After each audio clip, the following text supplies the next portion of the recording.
Hi, I'm Julie Neckley, and this is a quick video on Pluto transits.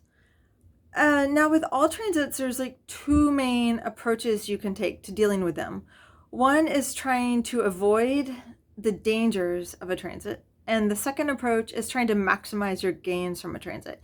And I've taken both approaches, but I think if you have to choose, the absolute most important thing is to minimize the dangers of a transit. And with Pluto transits, these dangers are significant. They can include death, imprisonment, sodomy, and just like about everything like dark and smelly and scary that you can imagine. So what should you do to avoid the dangers of a Pluto transit? Basically,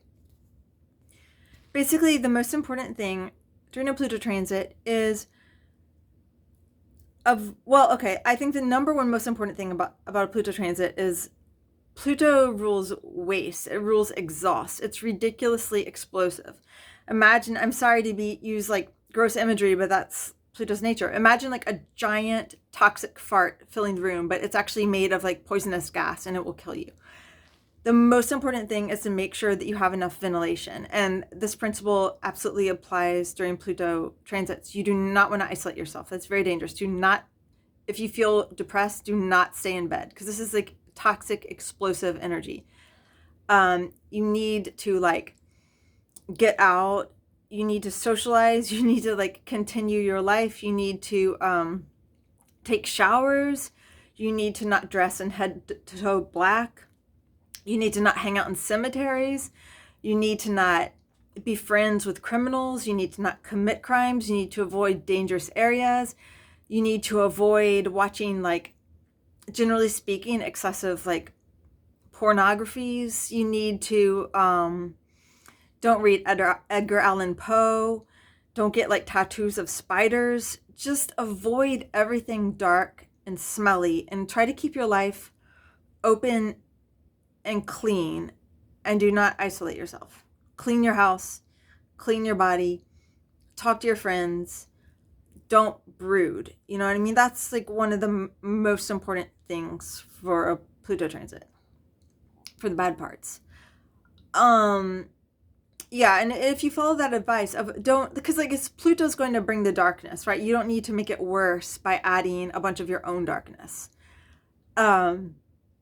That's really the most important thing.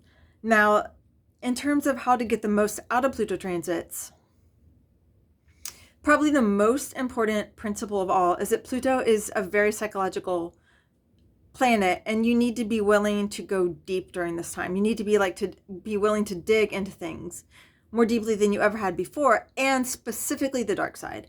Because Pluto is really, he's like the counterpart to Neptune. Neptune is about opening your mind up to believe in things that are so good that it's hard to believe they're real, right?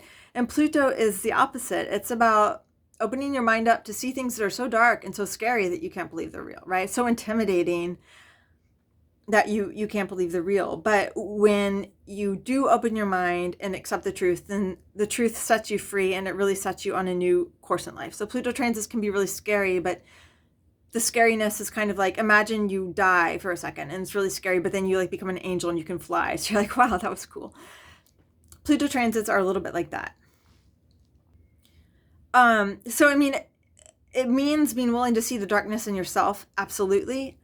But it also means being willing to see the darkness in those you love. Like you might have to confront the fact that your neighbor is a serial killer. You might have to confront the fact that your husband is intentionally trying to harm your self-esteem. He's not just a doofus. You have to confront dark and sinister motives and those you love, which obviously can be really scary and threatening. And the second principle is you have to confront things that are intimidating. It could be physically intimidating, like you have to clean out a basement full of shit. It could be intimidating, like you have to do like 20 years of taxes. It could be intimidating, like just about anything that's anything that's intimidating. And the key with Pluto is you have to be brave. You have to face it. You have to plunge into it. You have to not run away. He's clearing out the pus, and you have to help him clear out the pus.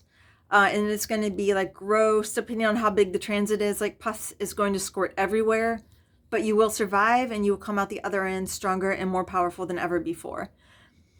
So that's really the do's during Pluto is do look deep, do be willing to see dark things, and do be willing to confront things that seem too intimidating to handle.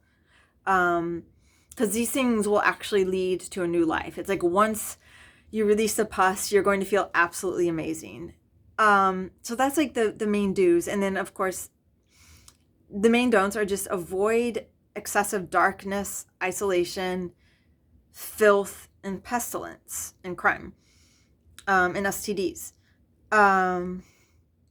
Yeah, so if you follow those basic principles, they should basically carry you through any Pluto transit.